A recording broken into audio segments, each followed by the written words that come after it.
Hi, I'm Callie, and I'm going to tell you a story that might seem a little unusual. I'm really pretty. Like, beautiful. I know that might sound like bragging, and to be honest, it feels like bragging because I don't always feel beautiful. But enough people have told me I am that I've come to believe that is how most people perceive me. The attention I got for my appearance started when I was a baby. People would tell my mom, "Oh, you have such a beautiful baby. You should enter her in contests." Pretty normal, right? I mean, people love babies. But it continued when I was a toddler. A modeling agent approached my mom in a restaurant when I was 3 to see if she could sign me. My mom said no. 3 was too young, she thought. But the attention didn't stop as I grew older. And eventually, my mom was asking me if I would consider a career in modeling or acting. By that time, I was starting to feel really self-conscious. People commented on my looks so much. I hadn't even hit puberty yet, and I was already getting catcalled on the street.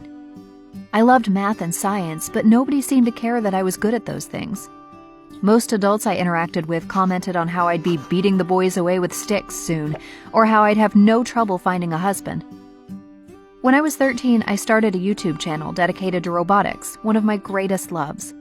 But in the comments section, people would leave comments like, "You're hot," or "Shame you're not legal," stuff that made me really uncomfortable. I started wearing baggy clothes to hide the curves I was developing. I kept my textbooks over my chest in the hallways at school. I started getting so anxious about when the next unwanted comment would come that I would spend breaks between classes in the restroom throwing up. I started showing up late for class so I didn't have to walk through the halls when there was a crowd.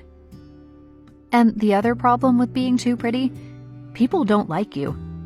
Other girls think you're full of yourself. And guys only want you so they can brag to their friends about how they got with you. People also don't think you're smart. I was the butt of so many dumb blonde jokes, even though I was a great student. Once, my mom told me I was so pretty that I wouldn't need to worry about going to college. I'd be able to snag a doctor or a lawyer, and he would take care of me. That hurt more than anything. Between my self-consciousness and the way my classmates resented me, I didn't have any close friends. And with the way people didn't take my aspirations seriously, I started to doubt my own ability to have a career in robotics like I wanted.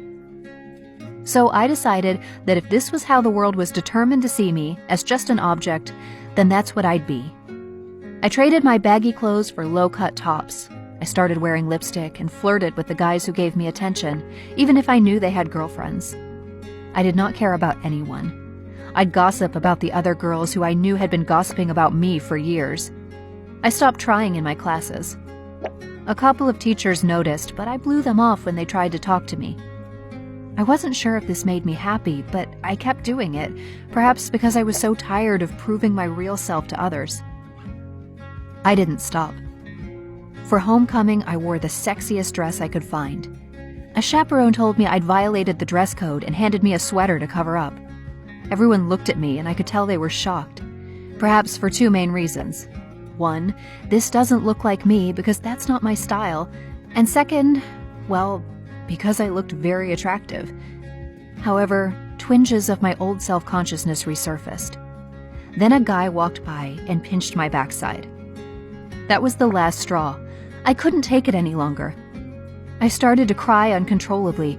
People began to stare at me, some of them snickering and whispering to each other. "What are you looking at?" I screamed at them. "Stop staring at me!" I couldn't stop myself. I felt so hurt and confused and alone. I fled the dance and went out to my car. My hands were shaking so badly I was lucky I made it home in one piece. I locked myself in my room and refused to come out. It's not like I could ever go back to school after the scene I'd made. On Monday, I had to go to school as my dad requested. I was so nervous I threw up before school. But I had a meeting with the counselor, who was really nice. I told her I knew how ridiculous and arrogant it sounded to claim I was too pretty, but she said it wasn't ridiculous at all. She said together we could work on ways for me to feel more comfortable being myself, and for me to get back on track with my schoolwork. But it might be a long process. Things are slowly getting better. I have learned how to manage my anxiety and how to better respond to comments that make me uncomfortable. I even joined science club at school, and I'm finding some friends there. I've got a long way to go before I figure out how to be happy with myself, but things are